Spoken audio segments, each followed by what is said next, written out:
बात करते हैं चुनाव की तारीखों का ऐलान हो चुका है और ऐसे में उत्तर प्रदेश की 403 सीटों के लिए 7 चरणों में चुनाव होंगे। उत्तराखंड के सभी 70 सीटों पर एक ही चरण में मतदान होगा। पंजाब की 117 सीटों पर एक चरण में मतदान होगा। गोवा की 40 विधानसभा सीटों पर भी एक ही चरण में वोटिंग होगी। लेकिन मणिपुर की 60 सीटें हैं जिन पर 2 चरणों में चुनाव संपन्न होंगे। चुनाव आयोग की प्रेस कॉन्फ्रेंस में कल इस बात की तस्दीक कर दी गई और इसके बाद वो आएगा दिन जिसका इंतजार होगा सभी को, 10 मार्च की तारीख, जिस दिन मतगणना होगी।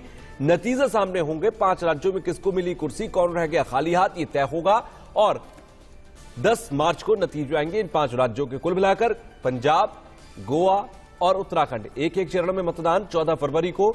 इसके अलावा उत्तर प्रदेश के अंदर 10 मार्च से मतदान शुरू होगा। 7 मार्च तक मतदान 7 चरणों में संपन्न होगा और 10 मार्च को मतगणना होगी। इसके साथ ही रिजल्ट साफ हो जाएगा। उधर मणिपुर में 2 चरणों में मतदान होगा, लेकिन तमाम कोविड प्रोटोकॉल के साथ, क्योंकि कोविड की एक बड़ी खतरे के तौर पर एक लहर सामने खड़ी हुई है और ऐसे में उस लहर से लड़ना बेहद जरूरी है। यही वजह है कि उस लहर के साथ में चुनाव संपन्न कराने के लिए तमाम गाइडलाइंस बनाई गई हैं और उन गाइडलाइंस का पालन करना होगा सभी को।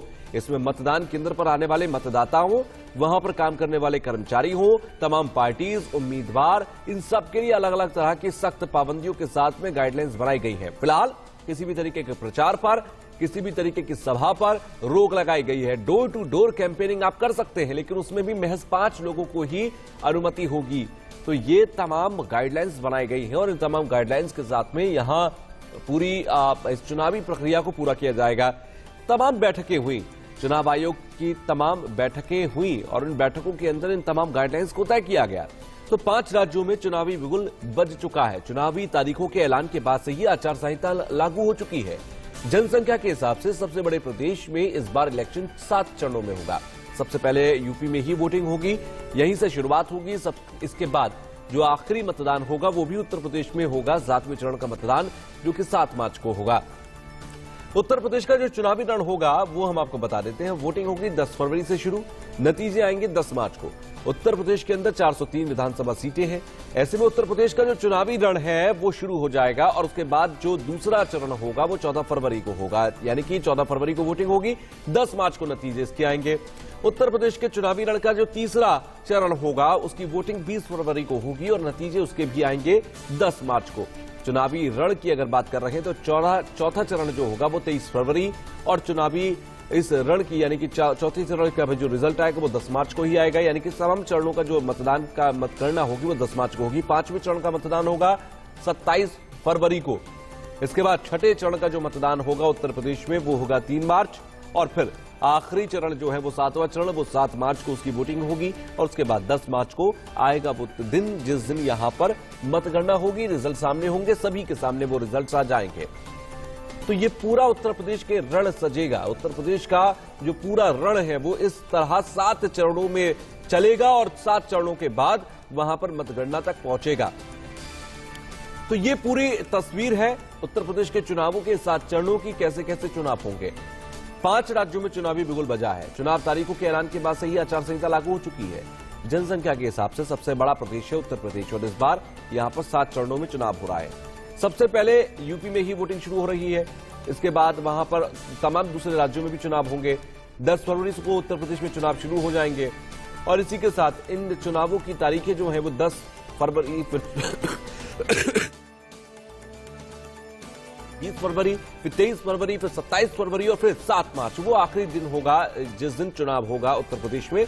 और इसके बाद सभी को इंतजार होगा 10 मार्च का, जिस दिन रिजल्ट साफ होंगे। तो ये नतीजे बहुत मायने रखेंगे, ये 10 मार्च की तारीख बहुत मायने रखेगी, क्योंकि सबको इंतजार इसी तारीख का है कि उत्तर प्रदेश में कौन कुर्सी के करीब पहुंचा और कौन करीब पहुंचकर पिछड़ गया। जनता ये तय करेगी 7 चरणों में। जनता के हाथ में, जनता जनार्दन के हाथ में वो ताकत जो उन्हें 5 साल में एक बार मिलती है। यूपी में 7 चरणों में चुनाव होंगे। 10 फरवरी को पहला चरण होगा, 11 जिलों के अंदर मतदान होगा। इसके बाद 14 फरवरी दूसरा चरण जिसमें 9 जिलों के अंदर मतदान होगा। तीसरा चरण 20 फरवरी, इसमें 16 जिलों के अंदर मतदान होगा। इसके बाद 23 फरवरी चौथा चरण 9 जिलों के अंदर मतदान होगा। इसके साथ ही साथ 27 फरवरी को 5वें चरण का मतदान होगा, जो कि 11 जिलों के अंदर मतदान होना है। 3 मार्च को छठे चरण का मतदान होगा। 10 जिले इसमें कवर अप होंगे। 10 जिलों की विधानसभा सीटों पर मतदान होगा। और फिर 7 मार्च 7वां चरण 9 जिलों में मतदान होगा। पश्चिमी उत्तर प्रदेश से शुरुआत होगी। ये देखिए, पश्चिमी उत्तर प्रदेश इस बार चुनावों के लिहाज से बेहद महत्वपूर्ण है। और फिर 10 मार्च वो तारीख जिस दिन का इंतजार हर पार्टी हर व्यक्ति को होगा, क्योंकि उस दिन होगी मतगणना और रिजल्ट साफ होगा। तो पश्चिमी उत्तर प्रदेश से शुरू होगा ये मतदान का सिलसिला और धीरे धीरे पूरब की तरफ ये बढ़ेगा। और फिर मतदान के अंदर जनता जनार्दन ने किसकी किस्मत का फैसला किस तरह से किया, ईवीएम में किसकी किस्मत कैद किस तरह से है, ये साफ होगा ठीक 10 मार्च को। अब बात करते हैं उत्तर प्रदेश के बाद उत्तराखंड की। उत्तराखंड में एक ही तारीख यानी कि एक ही दिन पर मतदान होंगे। एक ही चरण में मतदान 14 फरवरी को डाले जाएंगे वोट। 70 सीट पर एक ही दिन में वोट डाल दिए जाएंगे। उत्तराखंड का चुनावी रण किस तरह से होगा समझिए। वोटिंग 14 फरवरी को हो रही है और नतीजे 10 मार्च को आएंगे। कुल सीटें 70 हैं। अभी की स्थिति यह है 2017 के मुताबिक कि बीजेपी को 57 सीटें यहां पर मिली थी, कांग्रेस को 11 सीटें यहां पर मिली थी और निर्दलीय 2 विधायक थे। कुल मिलाकर इस आंकड़े के साथ बीजेपी ने बहुमत के साथ यहां पर सरकार बनाई थी। लेकिन 2022 का क्या तस्वीर होगी, किस तरह से यहां पर उत्तराखंड में किसको बहुमत मिलेगा नहीं मिलेगा, ये देखना होगा। बात करेंगे पंजाब की। पंजाब के अंदर 117 सीटें हैं। 117 सीटों पर एक ही दिन में यहां पर वोटिंग होगी। 14 फरवरी को एक ही चरण में मतदान होगा और पंजाब का चुनावी रण सजेगा। यहां की स्थिति 2017 के मुताबिक अगर हम बात करें तो यहां पर बीजेपी कोई खास काम नहीं कर पाई थी और बहुत बड़ा जनाधार वहां पर नहीं भी है बीजेपी का। 3 सीटें बीजेपी को मिली थी। हालांकि शिरोमणि अकाली दल के साथ गठबंधन करके चुनाव लड़ी थी। इसके अलावा कांग्रेस को वहां पर 77 सीटें मिली थी। 2 सीटें वहां पर लोक इंसाफ पार्टी को मिली थी और 15 सीटें यहां पर अकाली दल को मिली थी और आम आदमी पार्टी को 20 सीटें मिली थी। इस बार अगर देखा जाए तो आम आदमी पार्टी वहां पर एक अच्छा कम्पीट कर रही है और देखना होगा किस स्तर तक वहां पर जाएगी। गोवा की अब बात करते हैं। गोवा में 40 सीटें हैं। एक ही दिन एक ही चरण में 14 फरवरी को यहां पर वोट डाले जाएंगे। गोवा का जो चुनावी रण है यानी कि 14 फरवरी को वोटिंग और 10 मार्च को नतीजे। 10 मार्च को ही यहां पर भी नतीजे आएंगे। और गोवा की जो स्थिति है, बीजेपी को 13 सीटें मिली थी, कांग्रेस को ज्यादा सीटें थी 17, अन्य सीटें 10 थी। और ऐसे में लगा था कि कांग्रेस वहां पर सरकार बनाएगी 2017 में, लेकिन कांग्रेस सिर्फ वहां पर स्वप्न देखती रही, ख्वाब देखती रही और इससे पहले ही 10 अन्यों के साथ यहां पर गठबंधन करके बीजेपी ने सरकार बना ली थी। तो ये स्थिति 2017 में गोवा की थी। अब मणिपुर की बात करते हैं। मणिपुर के अंदर 60 सीटें हैं, लेकिन यहां पर 2 चरणों में मतदान हो रहा है। पहला चरण यानी कि 27 फरवरी, दूसरा चरण 3 मार्च को यहां पर चुनाव होगा। मणिपुर का जो चुनावी रण यानी कि 27 फरवरी को यहां पर पहले चरण की वोटिंग होगी और 10 मार्च को चुनाव के नतीजे, और दूसरे चरण की वोटिंग 3 मार्च को होगी और 10 मार्च को उसके भी नतीजे, यानी कि कुल मिला के नतीजे इस दिन आएंगे। कांग्रेस ने यहां पर 28 सीटें 2017 में जीती थी। बीजेपी को 21 सीटें मिली थी, टीएमसी को 1, अन्य के खाते में गई थी 10, लेकिन फिर भी यहां बीजेपी ने सरकार बना ली थी।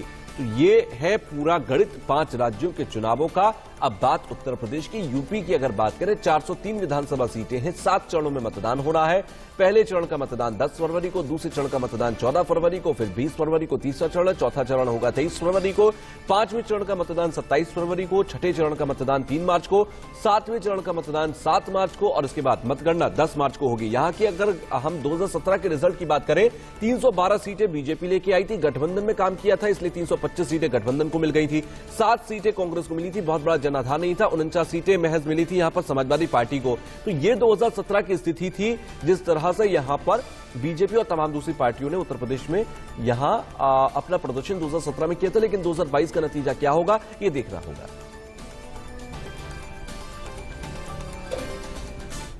7 phases, and which will start from Uttar Pradesh. This will be the first phase of Uttar Pradesh, and date of poll 10th February 2022.